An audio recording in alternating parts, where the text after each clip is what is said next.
पित्ते के ऑपरेशन को बोलते हैं कोलिसिस्टेक्टमी और ये दो तरीके से किया जाता है, या तो लेप्रोस्कोपिक कोलिसिस्टेक्टमी बोलते हैं इसको, या फिर सिंगल कट वाला होता है जिसमें यहाँ एक सिंगल सा कट लगाया जाता है, इसको ओपन कोलिसिस्टेक्टमी बोलते हैं। जो लेप्रोस्कोपिक कोलिसिस्टेक्टमी है ये गोल्ड स्टैंडर्ड ट्रीटमेंट है और ये ट्रीटमेंट ऑफ चॉइस है।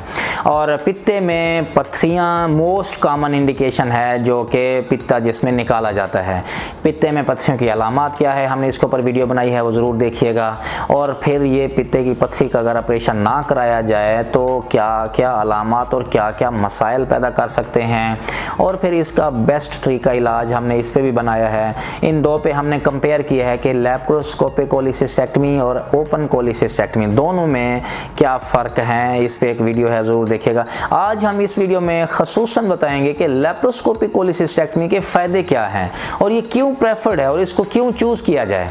और ये एक गोल्ड स्टैंडर्ड ट्रीटमेंट है इसके लिए, जो अगर पित्ते में पत्थरियाँ होती हैं तो उसके इलाज के लिए। सबसे पहला फ़ायदा तो ये है कि इससे जो है ना हर्निया नहीं बनता।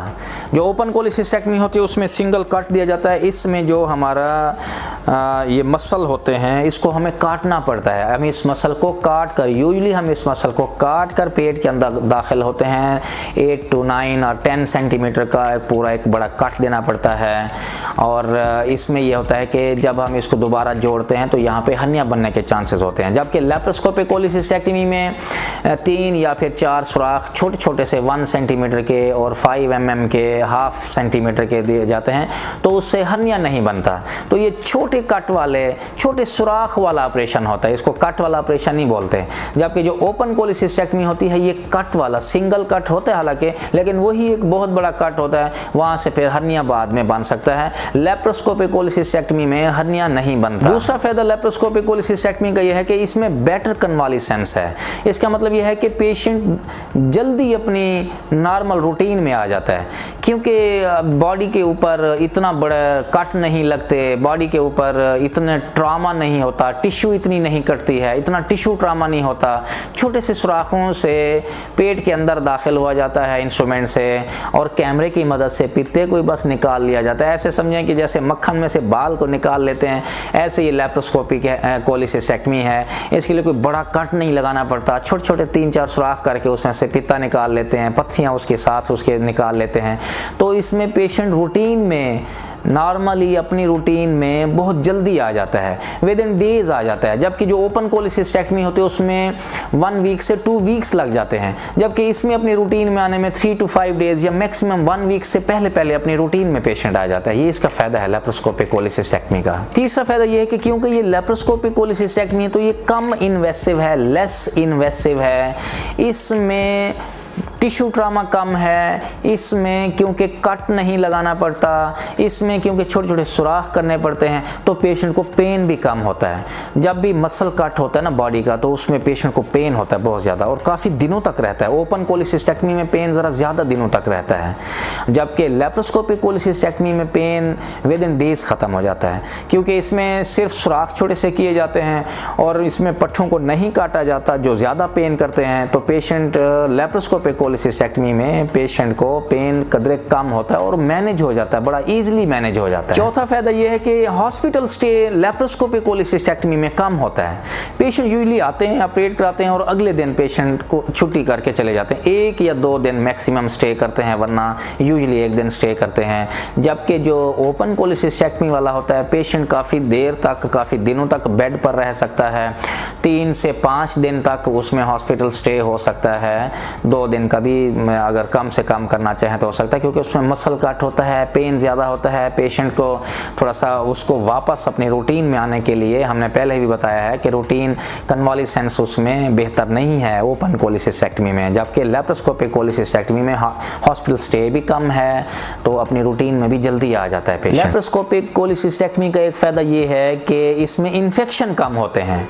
इन्फेक्शन क्योंकि छोटी छोटी सुराख से एंटर होना होता है, तो किस जगह पे इन्फेक्शन होगा? स्किन पे पे भी 2 सिर्फ 1 सेंटीमीटर के इन्सिजन दिए होते हैं और 2 दिए होते हैं हाफ सेंटीमीटर के 5 mm के। तो जबकि ओपन कोलिसिस्टेक्टमी में हमें 8 सेंटीमीटर से 10 सेंटीमीटर तक एक सिंगल कट लगाना पड़ता है स्किन पर, फिर नीचे पट्ठों को भी काटना पड़ता है, जो रेक्टस एब्डोमिनस मसल होता है उसको काटना पड़ता है, जो 6 पैक्स बनते हैं ना फ्रंट पे, उसकी एक साइड वाले 6 पैक्स वाली एक साइड वाली स्ट्रिप को हमें काटना पड़ता है।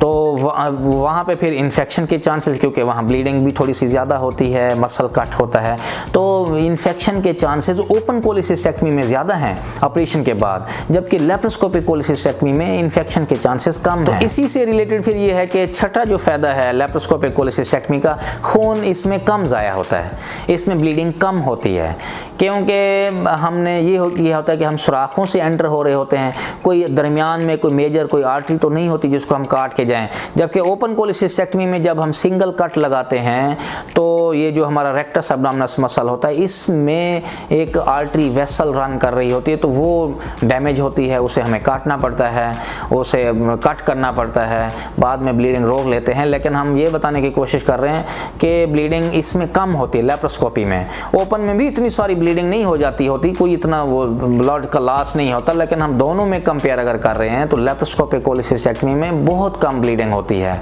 ब्लड हमें एक्स्ट्रा ब्लड लगाने की ज़रूरत नहीं पड़ती, इसमें यूजली हमें एक्स्ट्रा ब्लड लगाने की ज़रूरत नहीं पड़ती है। लास्ट अगर हम करें क्यों ये रेवोल्यूशनराइज्ड हुआ ये वाला केस लेप्रोस्कोपिक कोलिसिस्टेक्टमी, ये कॉस्मेटिक सर्जरी है इस तरह लें।